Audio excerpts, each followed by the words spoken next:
अस्सलाम वालेकुम student, welcome to doctor Lethal. इस वीडियो में हम देखेंगे कि एंटी रूमेटॉइड ड्रग्स की क्लासिफिकेशन क्या है। तो एंटी रूमेटॉइड ड्रग्स को हम बेसिकली दो कैटेगरीज में डिवाइड करते हैं। पहली ड्रग्स डिक्रीजिंग इन्फ्लेमेशन, इसमें दो ड्रग्स आती हैं, एनसेड्स और कॉर्टिकोस्टेरॉइड्स। इनकी क्लासिफिकेशन हम पहले ही देख चुके हैं। दूसरी ड्रग्स होती हैं जो सप्रेस करती हैं ऑटो इम्यून एक्टिविटी को, उनको हम कहते हैं डी मार्ड्स। डी मार्ड से क्या बनता है? डी से हमारे पास बनता है, इससे निमोनिक से हमारे पास बनता है disease modifying anti rheumatoid drugs. ठीक है।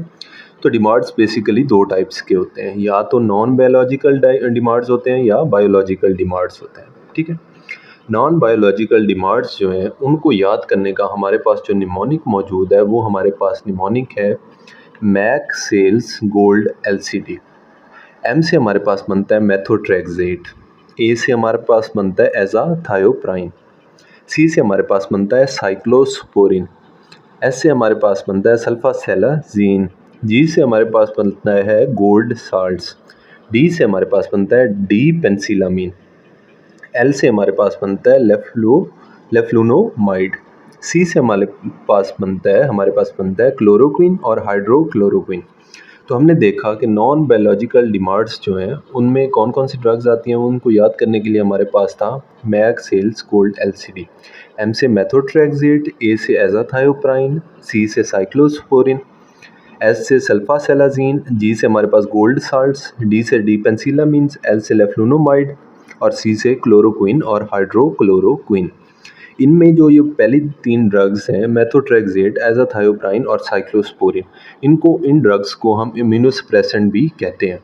अब हम आ जाते हैं जो हमारे पास एंटी रूमेटॉइड ड्रग्स हैं या डिमार्ड्स हैं उनकी दूसरी क्लास की तरफ। दूसरी क्लासिफिकेशन इसकी कौन सी है? बायोलॉजिकल डिमार्ड्स उनको हम कहते हैं। इसकी बेसिकली 5 टाइप्स होती हैं। इसकी जो टाइप्स होती हैं उनको याद करने के लिए हमारे पास निमोनिक है आई बैट। आई से हमारे पास बनता है इंटरल्यूकिन 1 इनहिबिटिंग एजेंट। टी से हमारे पास बनता है TNF alpha blocking drugs. B से हमारे पास बनता है B cell cytotoxic agent. A से हमारे पास बनता है एंटी इंटरल्यूकिन 6 रिसेप्टर एंटीबॉडी। और टी से हमारे पास बनता है टी सेल मॉड्यूलेटिंग ड्रग्स। तो इनको हम आगे फर्दर क्लासिफिकेशन करते हैं कि इस कैटेगरीज में कौन कौन सी ड्रग्स आती हैं। तो हमारे पास जो पहली कैटेगरी है वो है इंटरल्यूकिन 1 इनहिबिटिंग एजेंट। इसको याद करने के लिए हमारे पास निमोनिक है कार। सी से हमारे पास बनता है कैनाकिनुमाब। ए से हमारे पास बनता है एनाकिनरा और आर से हमारे पास बनता है रिलानोसेप्ट। तो ये तीन ड्रग्स जो हैं, कार इसका निमोनिक है, सी से क्या बना था? कैनाकिनुमाब, ए से एनाकिनरा और आर से रिलानोसेप्ट। ये इंटरल्यूकिन 1 इनहिबिटिंग एजेंट है। उसके बाद हम सेकंड इसकी कैटेगरी देखते हैं, वो है TNF अल्फा ब्लॉकिंग ड्रग्स। इसको हमारे पास जो निमोनिक है याद करने के लिए वो है आयरन केज। आई से हमारे पास बनता है इन्फ्लेक्सीमैब। सी से हमारे पास बनता है सर्टोलिजुमाब। ए से हमारे पास बनता है एडालीमुमाब। जी से हमारे पास बनता है गोलीमुमाब और ई से हमारे पास बनता है इटेनरसेप्ट। ये 5 ड्रग्स जो हैं ये TNF अल्फा ब्लॉकिंग ड्रग्स में आती हैं। उसके बाद हमारे पास जो नेक्स्ट कैटेगरी है वो है बी सेल साइटोटॉक्सिक एजेंट। तो बी आर से याद रखना है, इसमें एक ही ड्रग आएगी जो आर से बनती है और वो कौन सी ड्रग है? वो है रिटक्सीमाब। उसके बाद हमारे पास फोर्थ कैटेगरी है एंटी इंटरल्यूकिन 6 रिसेप्टर एंटीबॉडी। इसका निमोनिक हमारे पास है AT। इसमें एक ही ड्रग आएगी जो T से बनेगी, AT एंटीबॉडी और उससे T याद रखना है। बी सेल साइटोटॉक्सिक एजेंट से आगे R याद रखना है। ठीक है। तो T से हमारे पास जो एक ड्रग बनेगी वो हमारे पास है टुसिलीजुमाब। उसके बाद जो इसकी लास्ट कैटेगरी है वो है टी सेल मॉड्यूलेटिंग ड्रग्स। उसको निमोनिक याद करने के लिए हमारे पास है टैप। टी से बन गया टी सेल मॉड्यूलेटिंग ड्रग्स और इसमें दो ड्रग्स आएंगी AB। ए से हमारे पास बनता है एबाटासेप्ट और बी से हमारे पास बनता है बिलाटासेप्ट। तो ये दो ड्रग्स जो हैं ये टी सेल मॉड्यूलेटिंग ड्रग्स में आती हैं। तो इसको हम एक दफ़ा थॉरली जल्दी से रिवाइज़ कर लेते हैं।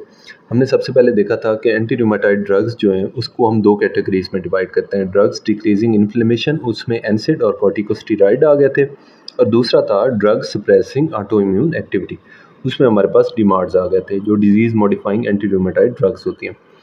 डिमार्ड्स हमारे पास दो कैटेगरीज़ में हम इसे डिवाइड करते हैं, नॉन बायोलॉजिकल डिमांड्स और biological DMARDs. Non biological DMARD को याद करने के लिए हमारे पास निमोनिक था max cells gold LCD, M से हमारे पास था मेथोट्रेक्सेट, ए से हमारे पास था एज़ाथायोप्राइन, सी से हमारे पास था साइक्लोस्पोरिन, एस से हमारे पास था सल्फासेलाजीन, जी से हमारे पास था गोल्ड साल्ट, डी से हमारे पास था डी पेंसिलामिन, एल से हमारे पास था लेफ्लुनोमाइड, सी से हमारे पास था क्लोरोक्विन और हाइड्रोक्लोरोक्विन।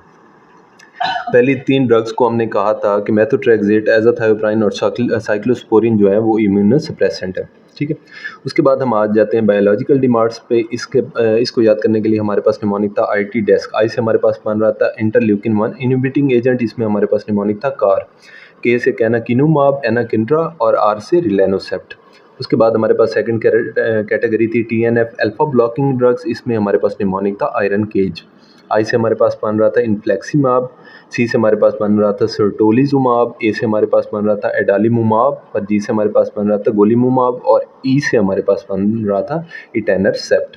उसके बाद हमारे पास था बी सेल साइटोटॉक्सिक एजेंट, इसका निमोनिक था बी आर, आर से हमारे पास बन रहा था रिटैक्सीमाब। उसके बाद था ए से हमारे पास था एंटी इंटरल्यूकिन 6 रिसेप्टर एंटीबॉडी, इसका निमोनिक था ए टी से हमारे पास बन रहा था टोसिलीजुमाब। उसके बाद था हमारे पास टी से हमारे पास बन रहा था टी सेल मॉड्यूलेटिंग ड्रग्स और उसका निमोनिक था टैब।